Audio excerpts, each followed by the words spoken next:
이강인의 소속팀 파리 생제르맹의 소유주 카타르 국영투자청 QSI가 스페인 라리가 2부 리그의 말라가 CF 인수를 추진 중이라는 소식입니다. 만약 QSI가 말라가 인수에 성공할 경우 PSG 선수들이 말라가로 임대될 가능성이 적지 않습니다. 소유주가 같은 구단 간 선수 임대가 생각보다 흔한 일이기 때문인데요. 최근 소속팀 내 주전 경쟁에서 밀려났다는 평가를 듣고 있는 이강인이 출전 시간을 확보하기 위해 말라가로 임대를 떠날 가능성 역시 열리게 되는 것입니다. 프랑스 유력 매체 레퀴프는 PSG의 대주주인 QSI가 스페인 2부 리그에 속한 말라가를 인수할 수 있다며 양측은 약 1억 유로, 약 1,582억 원으로 추정되는 계약 조건을 두고 막바지 협상을 진행하고 있으며 관계자들은 결론이 빨리 나오길 기대 중이라고 보도했습니다. QSI는 최근 몇 년 동안 종목을 가리지 않고 스포츠 구단 지분 인수와 관련해 적극적인 행보를 보였습니다.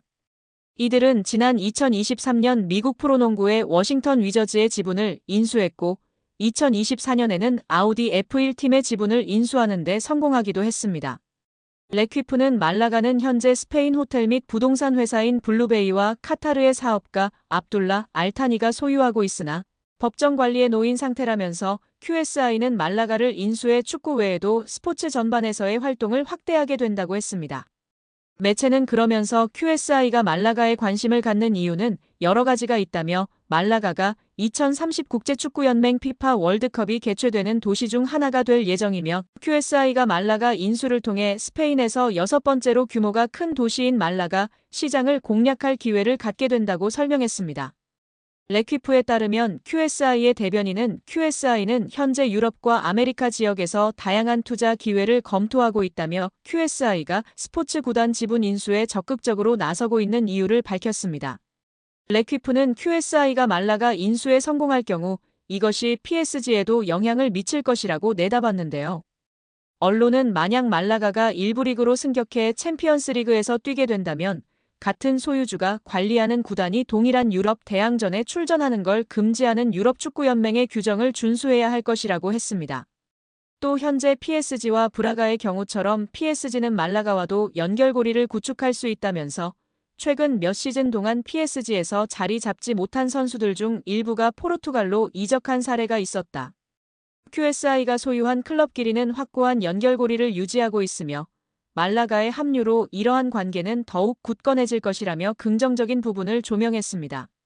만약 QSI가 말라가를 인수한다면 레퀴프의 설명대로 PSG와 브라가 그리고 말라가 사이의 연결고리가 구축됩니다.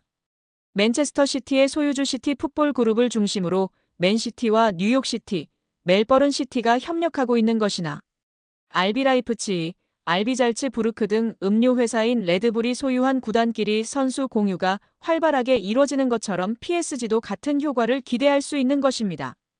이는 PSG 입장에서 상당한 메리트로 작용할 전망인데요. PSG는 이를 적극 활용해 팀 내에서 기회를 받지 못하는 선수들이나 경험이 필요한 유망주들을 브라가나 말라가로 보내 출전 시간을 늘리고 경험을 쌓게 한 뒤 다시 구단으로 복귀시키거나 브라가와 말라가에서 좋은 모습을 보여주는 선수들을 영입해 가용 선수 풀을 넓힐 수 있을 예정입니다.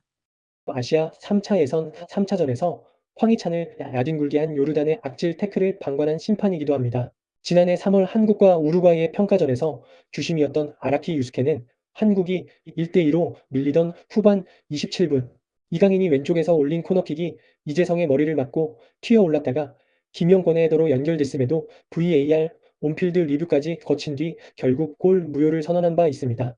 또 지난달엔 요르단의 경기 내내 계속된 반칙에도 눈 하나 깜빡 안 해 한국 팬들을 분노하게 했습니다. 당시 심판진은 일본인들로 구성돼 있었는데요. 아라키는 그중 VAR을 맡았었습니다. 당시 주심 기무라 히로유키는 요르단 측의 도를 넘은 과격한 플레이에도 경고 카드를 꺼내지 말지 주저할 뿐 끝내 별다른 제재 없이 넘어갔습니다. 심지어 황희찬이 두 번째로 넘어져 그라운드에 나뒹굴었을 때는 눈앞에서 지켜봤으면서도 반칙만 선언했습니다.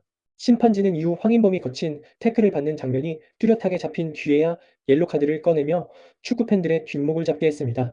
파리 생제르맹에서 활약 중인 이강인의 미래가 더욱 밝아질 것으로 보이며 화제입니다. 나세르 알켈라이피 PSG 회장이 어린 선수들이 주축이 된 팀을 만들겠다고 공언했기 때문인데요.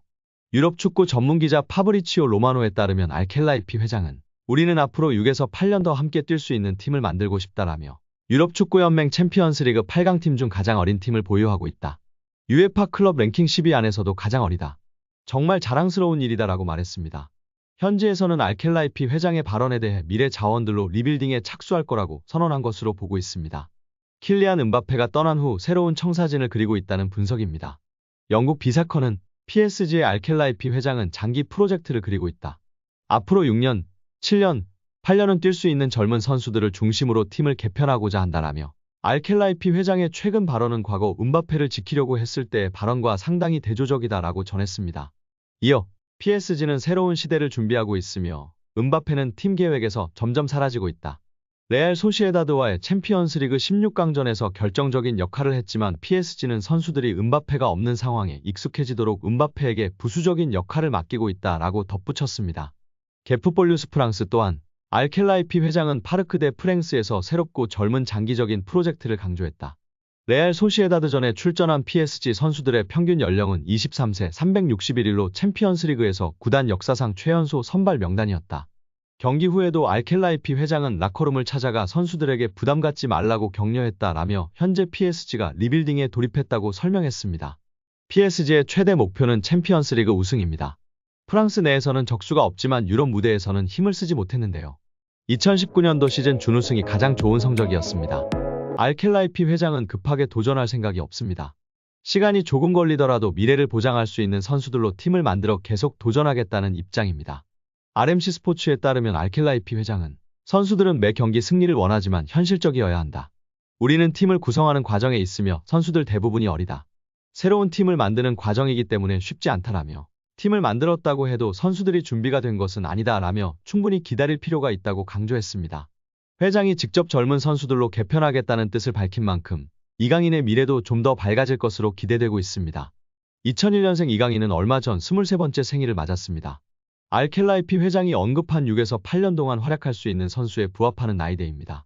현지 보도에 따르면 PSG는 지난달 익명의 PL 클럽으로부터 이강인에 대한 제안을 받았으나 이를 거절했습니다.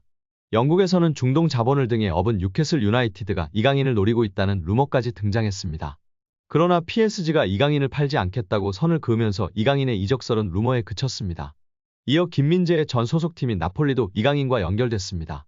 PSG가 음바페의 대체자로 빅터 오시멘을 영입하려고 하는데 오시멘의 이적료가 워낙 비싸니 나폴리 측에서 먼저 지불 구조를 이적료와 선수로 바꿀 것을 제안했다는 내용이었습니다. 이 과정에서 나폴리는 PSG가 내놓을 트레이드 카드로 이강인을 지목했는데 PSG가 곧바로 협상을 접었습니다. 젊은 선수들을 중심으로 팀을 개편할 계획을 세운 PSG의 플랜에서 이강인이 어떤 입지를 갖고 있는지 알 수 있는 대목이었습니다. 최근에는 사우디아라비아에서 이강인에게 관심을 보이고 있다는 소식도 전해졌습니다. 심지어 일부 사우디아라비아 클럽들은 이강인을 리그 최고 연봉자로 만들 생각도 갖고 있다는 보도였습니다. 프랑스 매체 풋 메르카토의 산티 아우나는 일부 사우디아라비아 클럽들이 이강인을 영입하기 위해 PSG와 이강인에게 초대형 제안을 건넬 준비를 하고 있다며 상황을 지켜봐야 한다고 했습니다. 현재 사우디아라비아에서 뛰는 선수들 중 가장 높은 연봉을 받는 선수는 세계적인 슈퍼스타 크리스티아노 호날두로 만약 이강인이 이 제안을 수락할 경우 호날두가 받는 2억 유로 약 2,982억 원 수준의 연봉을 받을 수 있을 전망이지만 이제 막 B클럽에서 도전을 시작한 이강인이 사우디아라비아의 제안을 받아들일 것인지는 미지수입니다. 이정환 엘리케 감독은 이강인을 향한 칭찬을 아끼지 않았었는데요. 나는 스페인 프리메라리가에 있을 때부터 이강인을 알고 있었다. 이강인은 무언가 다르다. 아주 특별한 선수다. 이강인은 미드필더와 공격수를 모두 소화할 수 있다. 우리 방식이 아주 잘 맞고 공이 있을 때나 없을 때나 영리하다. 다재다능하고 체력적으로 강하며 기술까지 뛰어나다. 나는 이강인과 함께할 수 있어 아주 기쁘다고 극찬했었습니다. 여기에 이강인의 가장 강력한 경쟁자 프랑스의 초신성 두뇌의 이적설이 화제가 되고 있습니다. 맨체스터 시티가 거액을 장전해 전력 보강을 추진한다는 내용인데요. 맨시티는 펩 과르디올라 체제에서 새로운 시즌을 위해 스쿼드 쇄신을 준비하고 있습니다. 풋볼 팬캐스트는 맨시티가 프랑스 리그 강호 파리 생제르맹 공격수 데질의 두에를 노린다고 전했습니다. 두에는 2023년 여름 스타드 렌에서 5천만 유로 794억 원의 이적료를 기록하며 PSG의 새 둥지를 틀었습니다. 현재 19세의 어린 나이에도 스피드, 민첩성, 드리블 기술이 뛰어나다는 평가를 받고 있습니다. 브라질을 포함해 유럽에서 그를 넥스트 네이마르라 부르고 있습니다. 두에는 이번 시즌 공식 모든 대회에서 39경기에 출전해 7골 11도움을 기록 중인데요. 같은 포지션을 소화할 수 있는 이강인을 밀어낸 상황입니다. 최근에는 네이션스리그에서 크로아티아와 맞붙는 프랑스 대표팀에 처음 발탁되며 능력을 인정받고 있습니다. 매체는 맨시티가 이 젊은 재능을 확보하기 위해 9천만 유로 약 1,430억 원의 영입 제안을 준비하고 있다. 그러나 PSG는 두해를 미래 전력으로 간주하고 있어 방출에 소극적인 자세다. 그럼에도 맨시티가 포기하지 않고 계속 협상하기 위해 노력할 것이라고 전망했습니다. 만약 두해가 떠나고 이강인 잔류할 경우 주전 경쟁에 청신호를 켤 수 있는데요. 이강인은 최근 맨체스터 유나이티드 이적설, 에이전트 하비에르 가리도 메뉴와 미팅설이 돌았지만 이후 업데이트된 정보가 없는 상황입니다. 이강인은 현재 2028년 6월까지 계약 기간이 남아있는 상황입니다. 한편 매체는 맨시티가 올여름 이적 시장에서 다수의 방출을 준비하고 있다. 케빈 더 브라위너는 미국 메이저리그 사커 샌디에이고와 협상을 진행 중이며 마테오 코바치치는 아틀레티코 마드리드 이적 가능성이 부상했다. 이런 움직임을 통해 화보되는 자금은 두해 영입에 들어갈 것이라고 전망했습니다.